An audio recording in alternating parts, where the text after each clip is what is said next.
Balearic Islands, including Ibiza, of course, Mallorca, Menorca, Formentera. They're being moved back onto the government's amber travel list from 4 a.m. Monday morning. As usual, very little warning, which means, just like Portugal, which means that those not double jabbed or under 18 are going to have to quarantine when they get back from one of those islands. And joining us now is Veronique Jessica, who's currently on holiday in Ibiza. Now, she's had her second vaccine less than a week ago, so she will not count as fully vaccinated. We're also joined by Hayden, who's on holiday in Mallorca. He's had his 2 jabs, but his wife, who he's on holiday with, has only had 1. And from Carlisle, we've got travel expert Simon Calder. But I'd like to go back to, actually, let's start with Hayden. Hayden, you are due to land back in the UK 45 minutes before the 4 o'clock a.m. deadline on Monday. That's at 3:15, which means if you're even slightly delayed, if there's a problem with baggage, if there's any kind of issue with the plane or headwinds, you're going to get back after. The stress on you, the tension must be a nightmare. Yeah, it's crazy, to be honest. Trying to work out whether or not, what the 4 o'clock deadline is in terms of, is it when we land? Is it when we go through baggage? Is it when we get to passport control? And then obviously trying to plan for that, after that, if my wife has to quarantine, what we do and, trying to put plans in place. I've got to go back to work. I run 3 businesses, so I don't have the option to start home with her. We've got 2 children. So, yeah, it's stressful. Have you tried to find an earlier flight? We've had a look. It's very expensive. It's very difficult. And the simple fact is, at this late stage, it would cause so many problems, even down to the testing that we have to do and things like that, because obviously we've pre-booked our tests to return to the UK that you have to do. And I'm not even sure if they'd be able to align if we could find a flight any earlier. And what about Veronique? You're going to miss the deadline anyway, because try as you will, you're not going to be able to land until about 9 in the evening on Monday, even if you had got the double jab. How's that going to affect you now? Yeah, so I have my flight booked at around 10 o'clock on the Monday. I have had a look at earlier flights. However, like you said, they're all booked up. I think everyone's really rushing to try and get back on time. So quarantine awaits. How are you going to cope? I don't know if I am going to cope, to be honest. I just came back from Italy a couple of weeks ago, so I have already done the quarantine. Quite difficult. I say this time round I will be missing work, so that'll be even more difficult, really. It's frustrating, isn't it, Veronique? Because you booked, presumably, a holiday to Ibiza. In good faith. Once it was on the green list, thinking, well, that's fine, because I don't need to quarantine when I come back. I mean, this is the issue, isn't it? That we're booking these trips and the green list seems to give us the green light, and then once you're out there, the rules change and put you in a sticky situation. Yeah. I say it was on the green watch list, so I did know the potential risks. However, I didn't really see anything in the news about the cases rising or anything like that. So with it going onto the amber list, it was quite a big shock to both me and the same with my brother. So, yeah, to my brother as well. I think this is fantastically unfair. If you're watching this programme on your laptop or your phone out in the Balearic Islands, you have my total sympathy. Let's turn to Simon Calder. Why can't the British government, fine, they want to move this country onto the amber list from the green list as of 4 a.m. on Monday morning. Why can't they say that anybody who's out there on holiday is allowed to come back in? Because they left in good faith. And if you leave for the Balearics from 4 a.m. on Monday morning, fine, then you have to quarantine when you get back if you haven't been double jabbed. But why are they penalising and making life so damn difficult for people who made these bookings in complete good faith? Well, look, the Transport Secretary, Grant Shapps, who makes these decisions, says that everything is being done with caution and with public health as the #1 concern.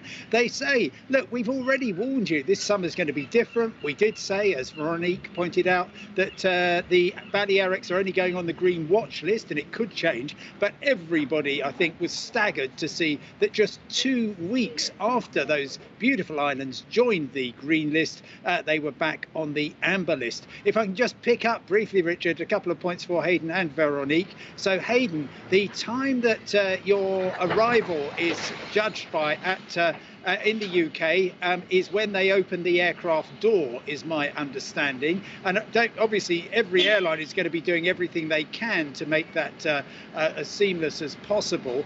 You're quite right. Fares going up. I was watching them yesterday afternoon. An hour before the announcement was made, you could fly from Mallorca to to Manchester for £12. It had gone up ninefold. And for Veronique in Ibiza, British Airways, the price of their afternoon flight on Saturday from Ibiza to Heathrow, that has more than doubled overnight. So big problems.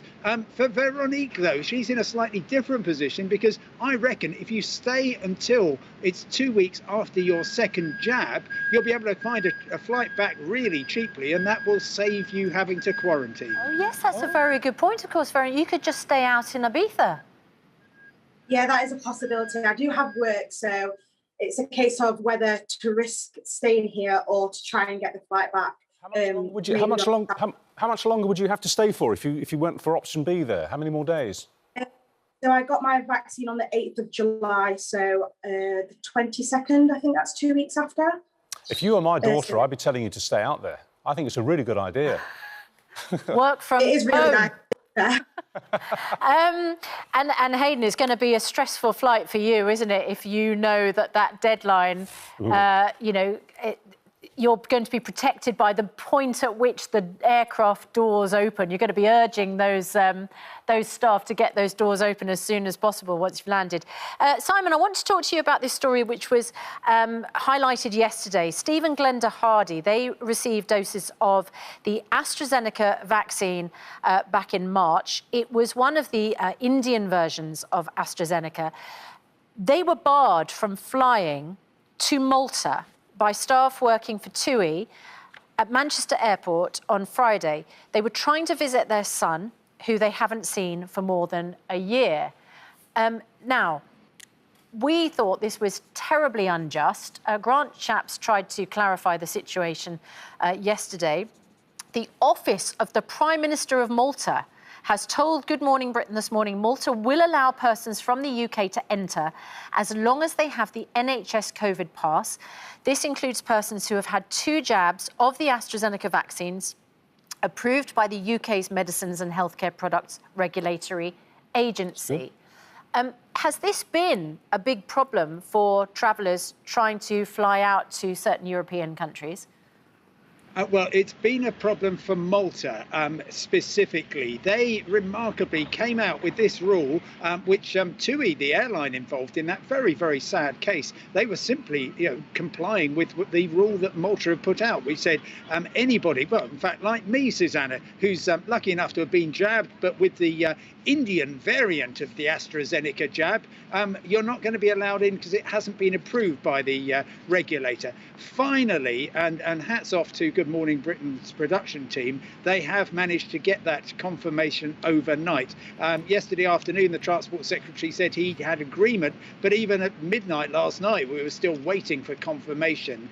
This is going to make life much easier, I hope, for many people who are in the same position of having had one of the jabs, at least from made in India. It's exactly the same, just as effective. I'm delighted to have one of each flavour, if you like, but it will help people going to Malta, which remains on the government's green list for now at least, but it just illustrates the incredible amount of complication that's involved in pretty much any international journey, and it's so much uncertainty. It looks as though this summer is for the bold and the desperate.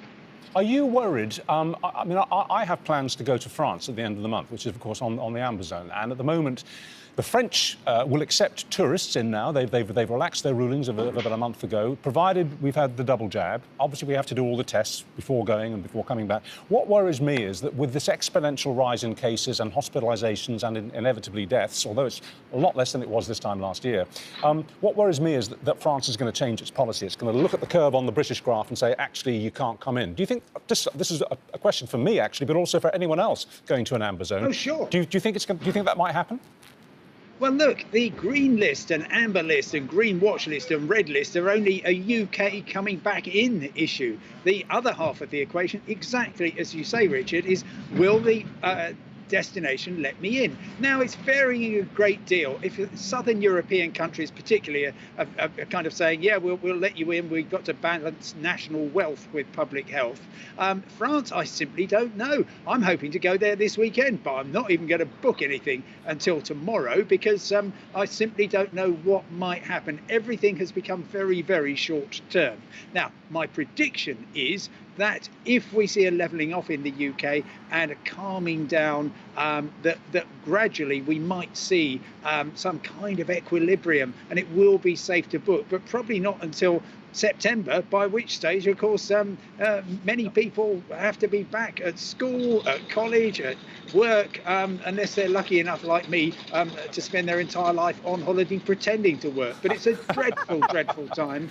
Yes, and of course, the people I really feel for are those who don't want a holiday. They want to reunite themselves, like the couple heading from Malta, reunite themselves with loved ones they haven't seen for months or over a year. And this is such a stressful time for them. It is indeed. It's a stressful time for all holidaymakers. Thank you very much indeed. All we can say to you, Veronique, is that we think you should stay on.